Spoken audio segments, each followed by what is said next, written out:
Ayn Rand despised greedy people. Now, some are going to go, no, you're contradicting yourself in her philosophy. Not at all. And Atlas Shrugged is the first time she explains.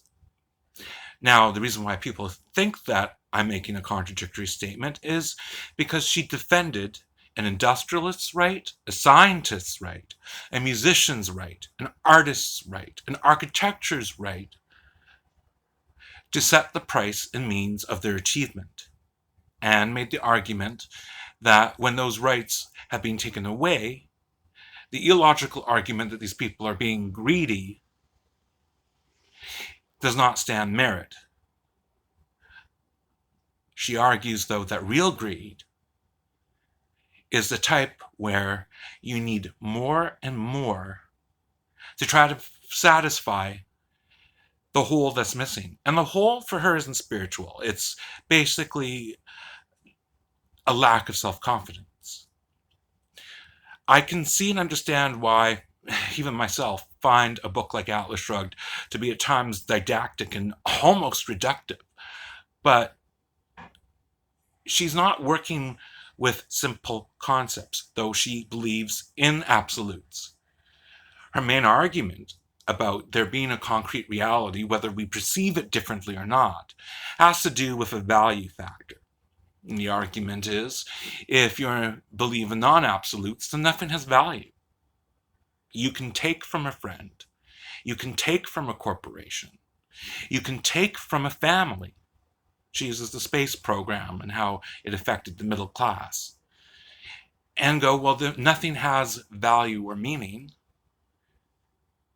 because there's no reason at all.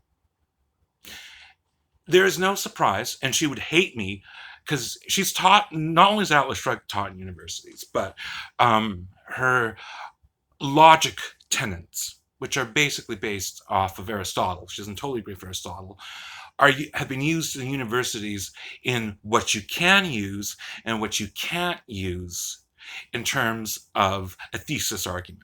A lot of people don't know this. Even the English teachers who despise her, who are teaching this, don't realize that 80% of these unfascistic logical ways of arguing were first generated by her, perhaps Ayn Rand before her as well.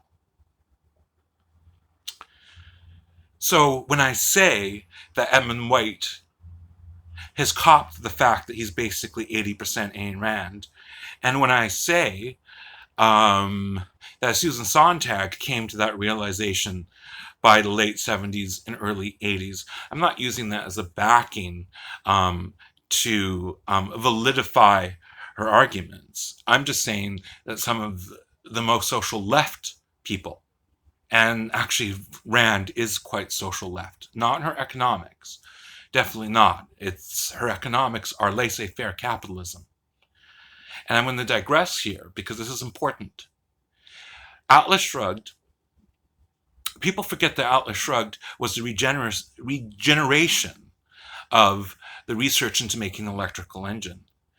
And Ayn Rand's capitalism, newer, better, faster, should be acknowledged. She argues that the greatest industrialists, the greatest inventors in the world have been suppressed by big business. She has no problem with a better new concept that is perhaps healthier and better for the population to totally tear down the economic system. She actually argues for it. She's willing to have major corporations be decimated if they're not able to compete with something that is viable for the public consumption. Now, yes,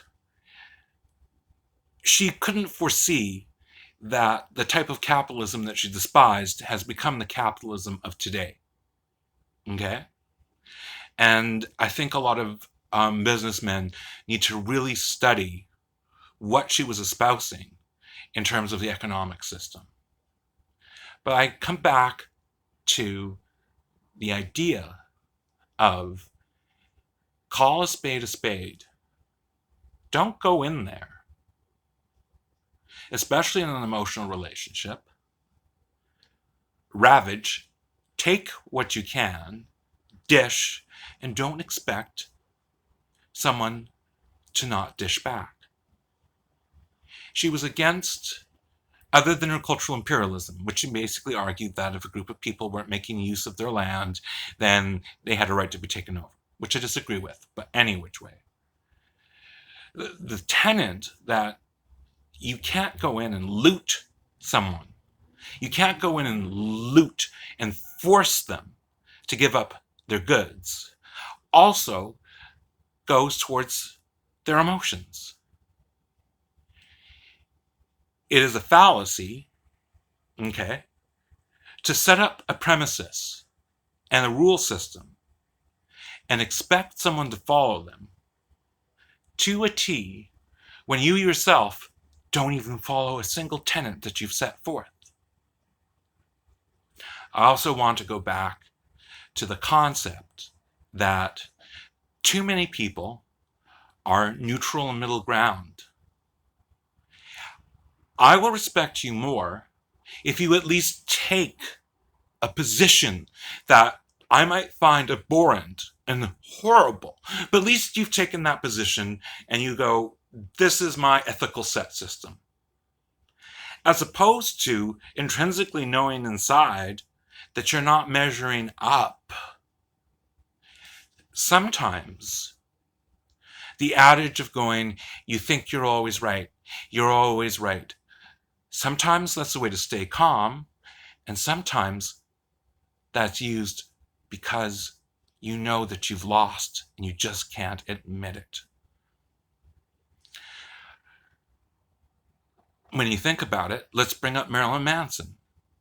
Now I think I'm further into the video where I can talk about Anton LaVey and not freak people out. Anton LaVey, of course, who's dead, is the famous Satanist that argued that man's worth is what he contributes, and if man can contribute to himself and does not hurt another being in the process, has a right to live the way that they wish to live.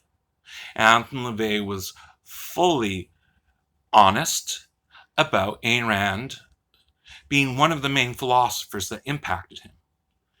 Many find the classic book, The Church of Satanism, the little black one, to be a wonderful summing up of Ayn Rand's epistemology and Ayn Rand's relationship with the world. She argued that we shouldn't have to suffer. That suffering actually doesn't make you stronger. In the very least, try to be as honest with yourself as you possibly can and make the world the best it can be for yourself. Try to enjoy life. So she saw the skyscrapers, the railway system, as the height and pinnacle of, I'm going to use the word man, because in the English language, man represents, at the time, both genders and still represents all genders. Okay, let's use the word human for those who will be offended.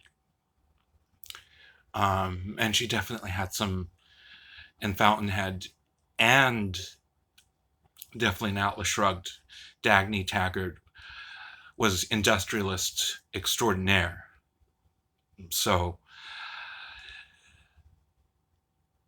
I think that this woman should be given a break. There's a reason, though Martin Luther King was a socialist, that there was a time period where he was on the phone with her 4 times a week for advice. That has to say something, and she was intrinsic in the civil rights movement in the late 50s and in the 60s, and wrote a book, a treatise in one of her books that could have been a book, that accurately predicted what would work and what wouldn't work. No surprise, Malcolm X tried to get into her lexicon, and she was just like, no, you're not going to succeed this way. So that's my take on it. Do I agree with everything? No. But what I will say is that many of her arguments are a continuation of what Ayn Rand started.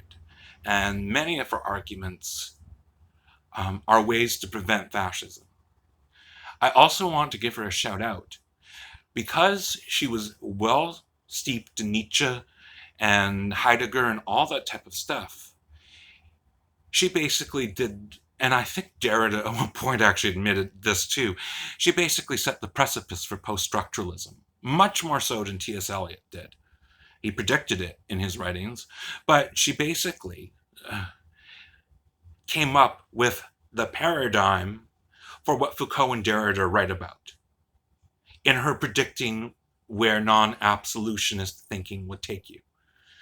So I wouldn't call Derrida the father of post-structuralism, postmodernism. I would actually call Ayn Rand the mother of it, though she disagrees with its tenets. So give her a fair shake.